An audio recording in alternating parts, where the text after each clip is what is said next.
Okay, so welcome back to the Oral Health Podcast. So last week we had a little bit of a discussion about fizzy drinks, but I'd like to talk a little bit more about drinks in general and just the role that keeping hydrated plays on keeping your mouth healthy.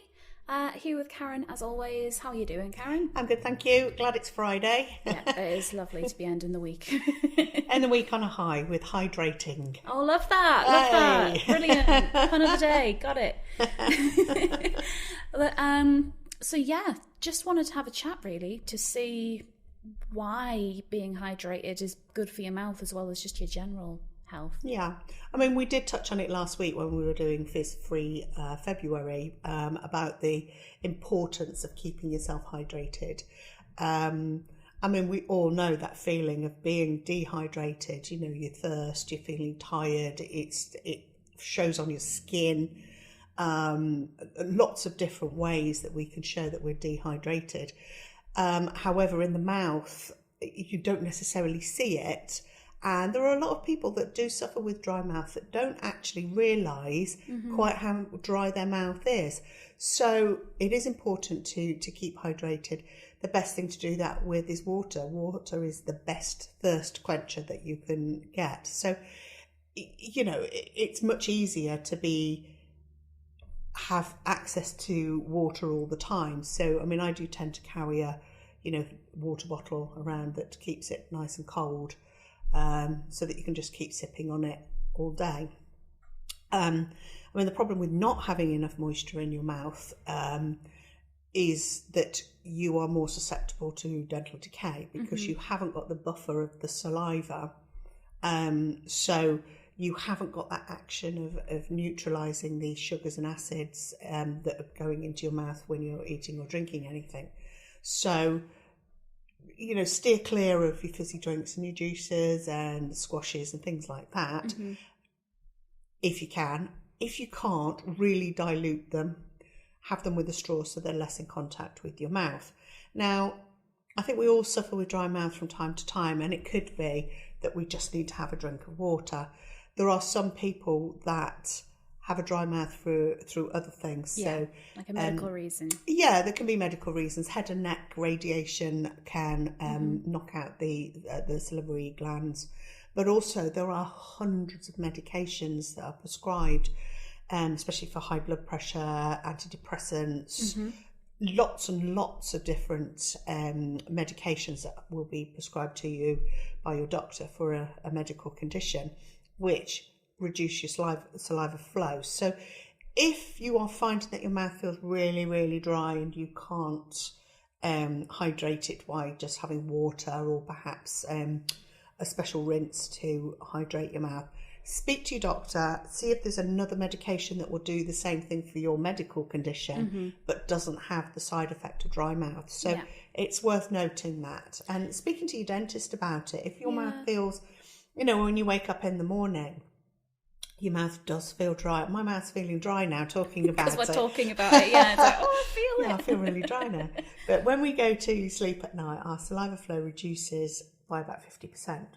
So when we wake up in the morning, our mouth does feel very dry. But if you're looking at people who already have a dry mouth, they will find their tongue is kind of stuck to the roof of the mouth, etc. So it's really important first thing in the morning to try and hydrate that, just so your mouth feels comfortable, because your mouth, if it doesn't have that saliva buffer, as we talked about before, not only is susceptible to decay and erosion, but also things like hot food, chilies, citrus fruits, anything like that will sting because you haven't got the saliva buffer. So it is really important. And obviously there is a condition called burning mouth syndrome as well. Yes, yeah. Which is a very, very difficult condition to treat, and it is very debilitating for sufferers.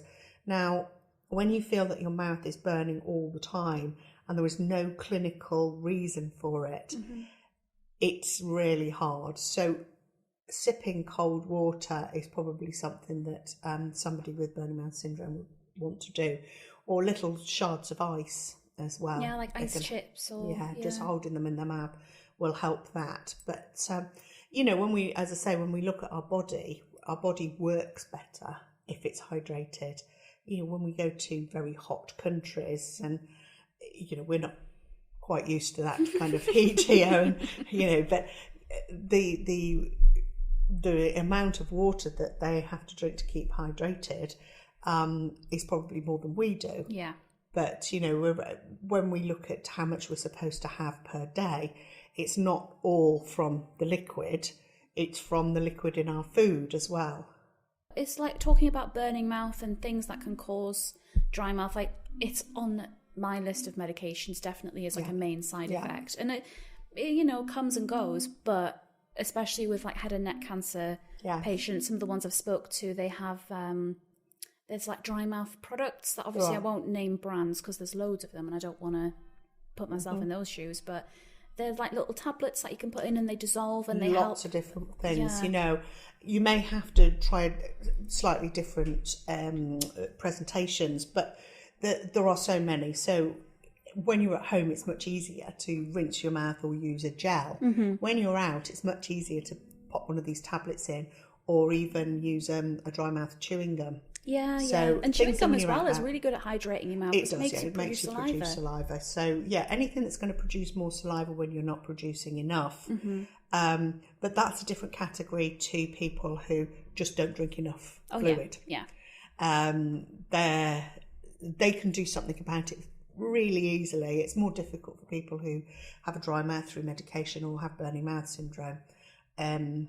That is harder to tackle. But knowing when your mouth feels the driest and having something there to help you will, and I'm not saying that it will last for hours and hours and hours, it might just be a short-term relief, but it's when still you're in that better situation, than, relief. Exactly. Absolutely. It's better than nothing sometimes. But I certainly think, when we go to the dentist and you've got mirrors and probes and hands and whatever, you produce more saliva, so it's very difficult sometimes for a dentist to see that you've got dry mouth. Right.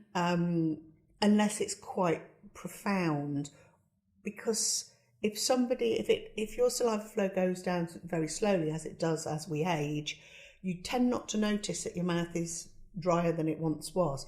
So just think, if you're having to swallow quite a lot, if you're, trying to moisten everything in your mouth with your saliva, you've probably got a bit of dry mouth. First of all, try drinking some more water. Just drink more water, and it should help to moisten the mouth there. And as I said before, it improves your skin as well, makes you look younger. So benefits it's all all to around. the good. Well, if you look after your teeth, you don't look old anyway, because with your teeth smiles. you look much younger. This is true. But there's things like if people who are like forget to drink, if they have dementia or some sort of mental condition that makes it difficult to remember to have a glass of water. You can get those they're like little jellies or and there's loads of ways around keeping your mouth hydrated and healthy if just have an extra glass of water if that isn't an option. But for most people there can be a number of reasons, because I say to my mum, you should drink more water. Why don't you drink your water? And often it's because it's such a chore to go to the toilet. So they would reduce their intake of liquid so they don't have to go so often, which is a shame, really, because you're trying, the will is there, but then they don't want to do it because of how they would have to go. And in some cases they have to get someone to take them, and it's the dignity, and if you don't move very fast and you're desperate to go to the toilet, it's not great for nice. you. It can affect your confidence. So that could be another reason why people would reduce the or restrict the amount of fluid that they do drink. But you can add tea and coffee and that. No sugar in it. You can use that. In fact, I am drinking a really, really lovely green tea with lemon in it. And green tea is great because it's got a natural fluoride in it. Okay, there's lemon in it, so we've got a bit of an acidic Got to live element. once in a while, though, Karen. Well, I'm living right on the edge there, aren't I? With green tea with lemon in it, gosh. Get some mint in it as well. Well, Never mind. I don't want to go too far. But yeah, just keeping your mouth, I hate the word, but moist and lubricated, so that because otherwise, I know, because I'm a bit of a sound person, if I'm editing something that someone hasn't in it, it makes me want to crawl out of my skin and run away, because it's just, you can tell when a mouth's not hydrated like it should be. And certainly when in our job we talk a lot, and talking a lot does cause you to have a drier mouth. Mouth breathers as well, if you have sort of a blocked nose and you're having to breathe through your mouth, you will dry your mouth out. That's just how it is, because any air that's going into your mouth. Snorers, yeah.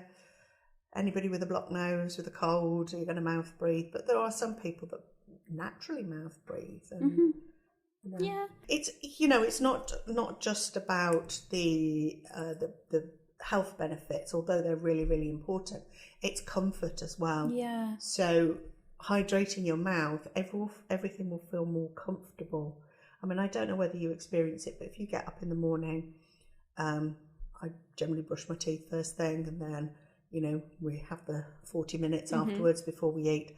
If I eat something and the saliva hasn't started to kick back in again, it can really hurt the roof of my mouth, and you have to be careful. You have something sort of quite bland for breakfast almost, and I don't necessarily suffer with a dry mouth. It's just the fact that digestion starts in the mouth, because what happens is, as we chew the food, we chew it into what's called a bolus, which is the ball of food that we have. So that is then mixed in with saliva. You're pulling a face now, honestly. No, I'm quite a visual person, so I'm picturing it. And it's that's fine. You can picture it. We'll have lunch in a minute and I'll watch you do it. I know, that's why I'm pulling a face. But yeah, you're going to get it into this bolus or a ball, and it will mix with your saliva so that it's starting to, the very, very start of digesting your food, it's going to make it very easy to slide down. Now, obviously, if you can't do that, it's really hard to swallow your food, and you won't be able to eat anything that's dry. You're going to have a sauce or a gravy or a jus on everything. Some of the head and neck cancer patients we spoke to, they suffer with dry mouth terribly, and to get food down, they actually have a glass of water there with them. So say they'll have like a crumpet or a toast or something, and take a little bite and then drink loads of water with it to be able to get it down comfortably, because they can't make the saliva as well. Yeah, I mean, the majority of people are not in that category. No, of course not. But we still need to make sure that we get enough fluid in us, and the right fluid.